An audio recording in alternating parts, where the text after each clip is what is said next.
Hi, today's webinar is about gut health and stomach health, well-being. Let me guide you through what we're going to talk about today. How do we digest our food? So I will take you through step by step from the mouth through the stomach, small intestines, large intestines. And then we will talk a little bit about certain conditions like lack of gastric acids and SIBO, an overgrowth of bad bacteria in the whole digestion system. What kind of diet I would recommend or food items to avoid. And a few lifestyle adjustments which could help you to improve your overall digestion health. So all the five senses should be with you in every meal. So that means that we have eyes, we look at our food, we have a nose, we smell our food, and we can taste our food as soon as we get it into the mouth. And so we need to have food which kind of stimulates the saliva release.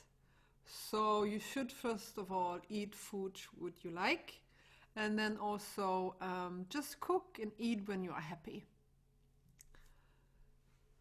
The saliva will help to break down sugars and carbohydrates already in the mouth through enzymes, and it's also setting the kind of pH in the mouth. You need to have the right pH, the right acidity, which then also has an antibacterial effect. By chewing your food properly, you break down the food, so the more you chew, the smaller the food gets, and the better you prepare everything below the mouth, you can say so, in the digestion system. And the ability to secrete saliva determines everything further down. Then the food goes into the stomach, and there you have gastric acid. In Ayurveda, we always talk about the fourth parts of the stomach. 2/4 should be filled with food, solid food, 1/4 with liquid, and 1/4 with air. So the stomach can be seen as a blender, food mixer. You need some space for the food to be mixed, and you need some water to make it a bit soluble. And if you have enough gastric acid, that will stimulate the release of enzymes, especially pepsin, which helps to break down proteins into amino acids. And it's also very important because there in the stomach you produce intrinsic factor, which helps to take up B12, which is a very important vitamin. The gastric acid also kills bacteria and protects you against infections, of course. The food will be in the stomach around 3 hours, which is quite a long time. That's why it's important to don't eat in between meals. You need the whole process of digestion to be finished before you start a new cycle. And it also has to do with overeating. 2/4 of the stomach should be filled with food. Often we eat more than we should. We are already kind of filled. We feel fullness. We still eat. We burp. We still eat. So it's more or less like, don't eat too much. Don't eat too little. Just accept the right amount of food. The amount of stomach acid also determines how fast the food will be digested. So if you have very little acid, you most probably will have a poor or slower digestion. You can also get undigested food particles in the stool. So it's also interesting to look at your stool once you're on the toilet, just to have an idea how healthy your stool is.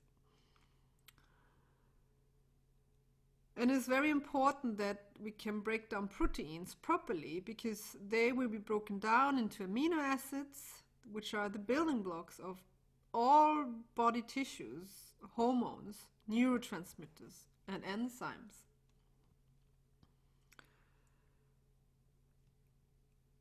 So if you have a lack of enough gastric acid, then you won't be able to take up a lot of important vitamins and minerals.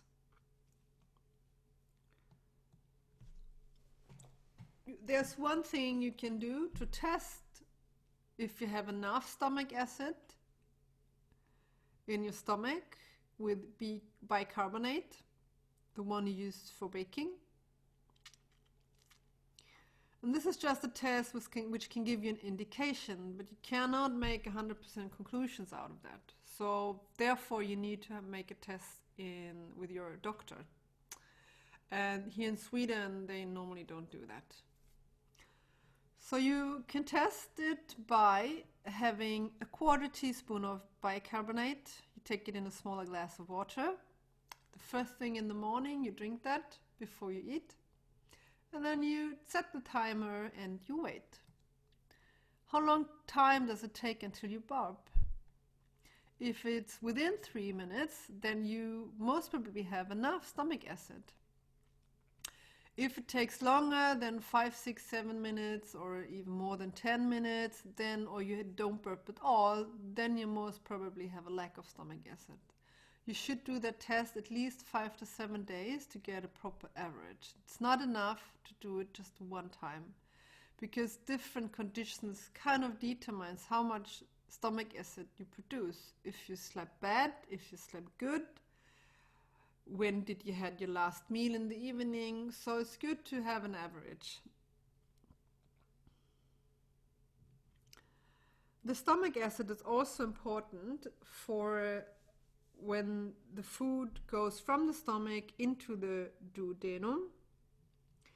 There you have a flap which divides the stomach and the duodenum, and the kind of right amount of pH also makes that flap working properly. So the mechanism is controlled by the pH.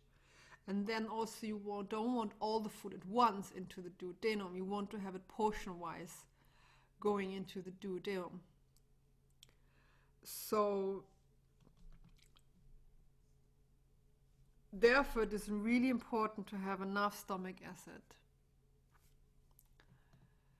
The causes are, or can be, if you have an underlying chronic condition, if you have nutritional deficiencies, which can also cause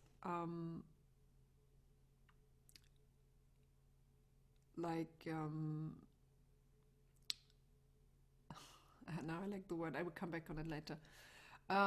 You can have an impaired adrenal gland functioning or thyroid gland if you have an underfunction, especially because then all the mechanisms in your body work a bit slower. Food allergies, infections, if you take proton pump inhibitors like omeprazole or Prisolec, that inhibits you from producing enough stomach acid, then you have too little. But also pain medications and anti-inflammatory medication can cause a kind of irritation in the stomach lining or even in the intestinal lining. So these are all factors causing problem in the stomach. And also when you're older, everything just kind of works a bit worse. You can have heartburn, you can develop a poor digestion, a slower digestion, especially digestion of proteins. You might have undigested food in the stools. You feel bloated after meals. You can feel nauseous. And people have reduced appetite. That's because the food is still in the stomach and it's not going to be digested very fast or in a normal pace. You can develop nutritional deficiencies like B12, iron, calcium, and so on, which gives you hair loss and brittle nails. That's what I was looking for. You can develop sensitivities for certain food items and intolerances, allergies, and also SIBO. SIBO is an overgrowth of bad bacteria in the whole digestion tract, stomach, small intestines, and large intestines. So the most we have talked about the stomach and the gastric acid, then everything goes into the duodenum, which is kind of the entrance to the small intestines. And there the pancreas produces enzymes to break down carbohydrates, proteins, and fats, and also the gallbladder extracts bile to deal with the fat. And it also has a kind of antibacterial function. It gets secreted into the duodenum slowly. So if you're stressed, you can even have an impaired function in secreting enzymes and even bile. So when this is done, the food is on the way to be broken down. All the parts get together in the duodenum. Then the food gets further into the small intestines, which is basically covering all the area around the navel where the nutrition uptake takes place. A condition you can develop in the digestion tract is SIBO, an overgrowth of bacteria. And the causes could be lack of gastric acid or bile, because you need gastric acid to kill bacteria, and if you don't have enough, maybe that function is not really working.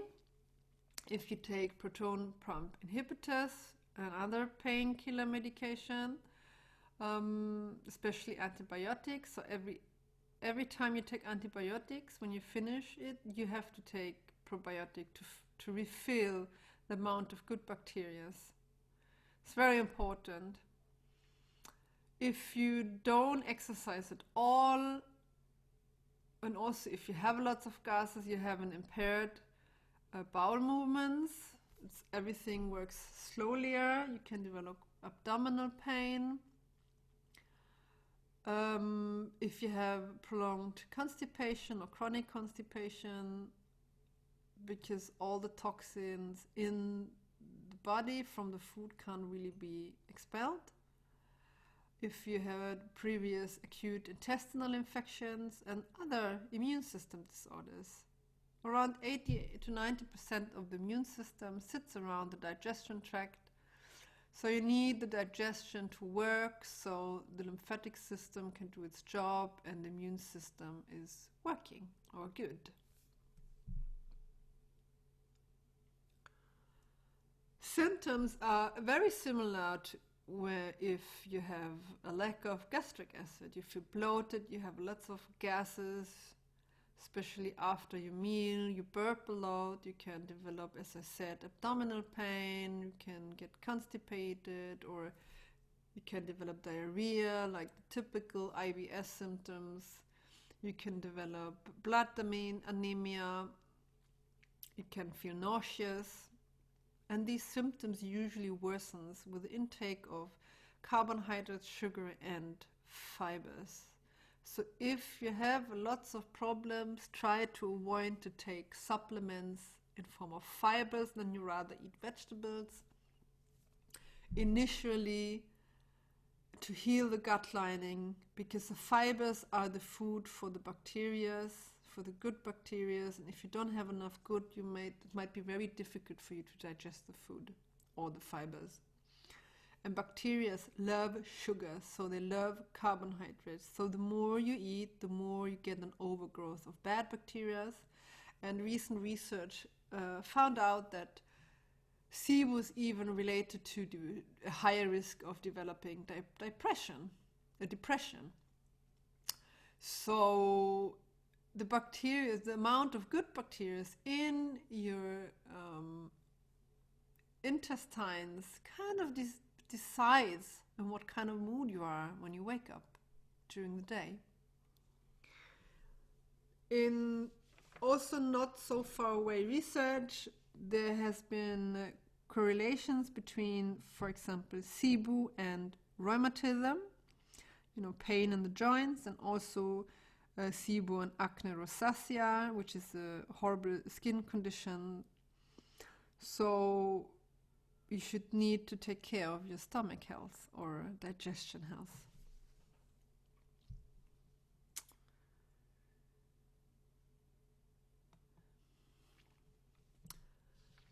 The food which is recommended if you suspect an overgrowth of bad bacteria is to avoid all fermentable carbohydrates.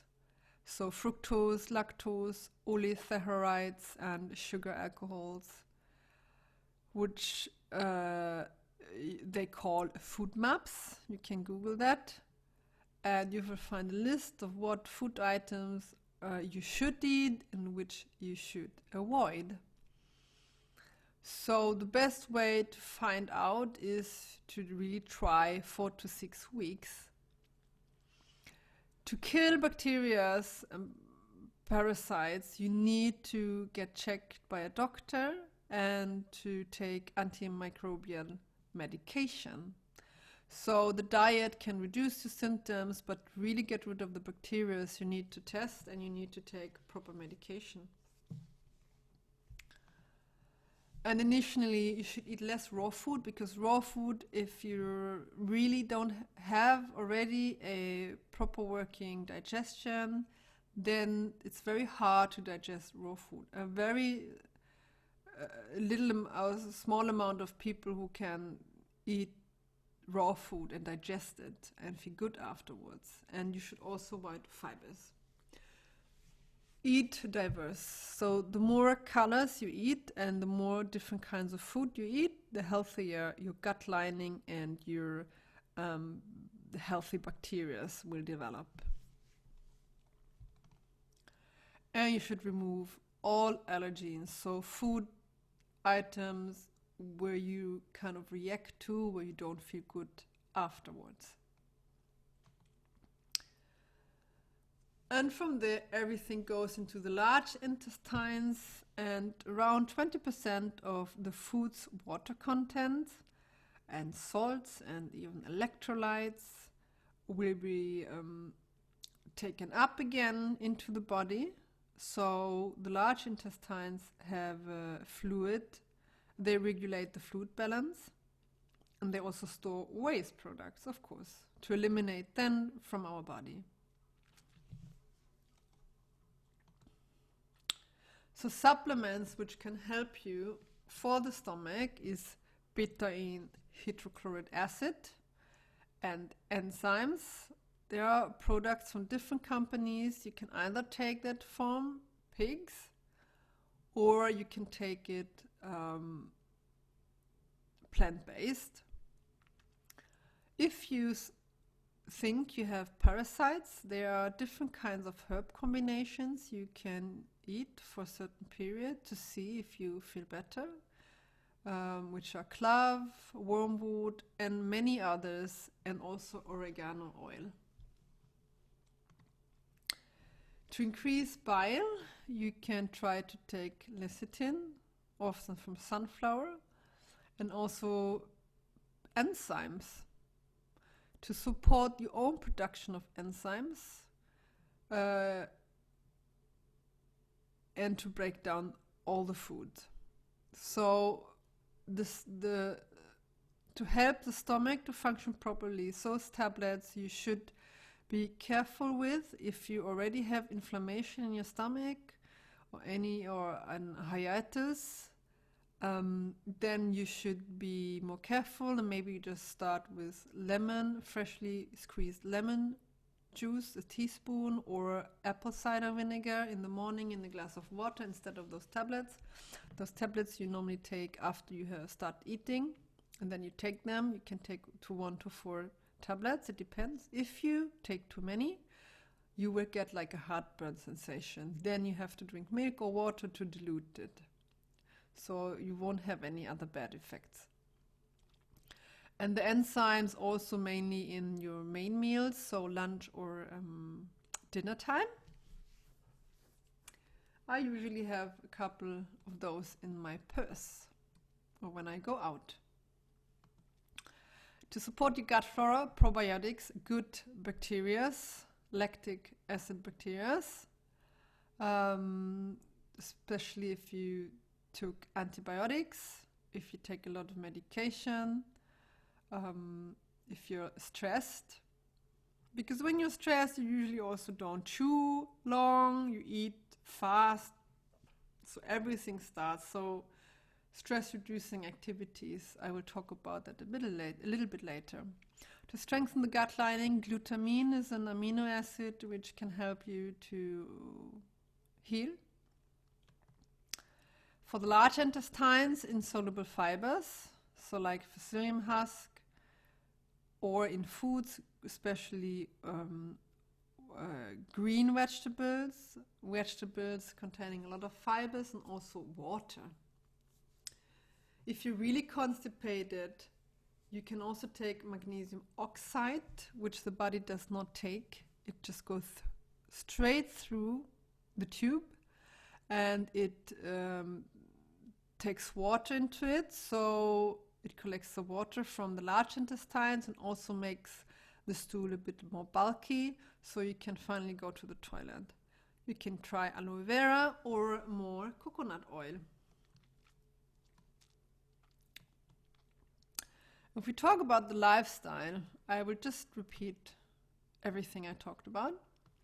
It's very important that you eat without stress. Eat slowly, chew your food properly. Maybe you want to integrate a mindful eating into it. You don't want to talk all the time when you eat. You really want to focus on eating. So you produce enough saliva, which kind of triggers the gastric acid production. Maybe you need to take some supporting supplements for your gut healing. You can try food maps or anti-inflammatory diet. There's tons of information in the internet about that. You can do that through herbs or certain food items. And often when we have headaches, and if we can't really go to the toilet, then you should ask yourself if you had enough to drink. That's very important. I think we mainly forget about drinking enough. And what is enough? That's different from person to person. Here, I mean pure water. I don't mean tea or juice or coffee or anything. It's best to avoid sugars and the white carbohydrates like white bread and pasta and so on, and substitute those ones or eat less. We can say every weekend I indulge myself, but 5 days a week I just really try to avoid it. The same with coffee. And you just exclude all the foods where you're sensitive to. And that is a journey, and that takes time. It can take years. I'm in my 2nd year now. So it just takes time. No one expects you to do all at once and to do everything within a few days. It takes time for new cells to reproduce. Takes at least 30 days, so a month. So it takes time. Be patient. And lately I heard a lot about the vagus nerve stimulation, and you can stimulate it through the massage of the back of the neck and the sides of your throat, because these are the exit points of the vagus nerve, and then they go one on the right and one on the left side of the body into the chest and innervates the lungs, the heart, and the upper part of the digestion system and the upper part of the large intestines. So it's a very important nerve, and you can also stimulate it by taking deep breaths, doing relaxing activities like meditation, practice mindfulness, just a walk or listen to nice music. Just relax more. I think we underestimate stress in how we feel stomach-wise. And we shouldn't forget to surround ourselves with people that make us happy and that we can laugh with, the social aspect of it all. So these are my last words. I hope it was helpful and you could take something good out of it, and that you understand your body a little bit more, and you can try some of the stuff to see if you will feel better, to individualize that kind of treatment. I always suggest you find a therapist, a proper doctor, who can help you actually. And you need to identify all the trigger factors. That can be like plastics, anything from the environment, internal factors, and also just make appropriate lifestyle changes. You start with one thing at a time and try to implement a little bit here and a little bit there, and then when you feel the positive effects, you will be more happy. Then you really realize that, oh, that's really good, so you will continue with it. Thank you so much for listening. I hope that was helpful. As I said, to individualize everything more according to your personal needs, you can always book a free 30 minutes nutrition consultation with me online in person. So if you wanted to keep in touch, you have my email here and my website, where you can read more information about nutrition, and my blog. So I wish you a nice day. Bye bye.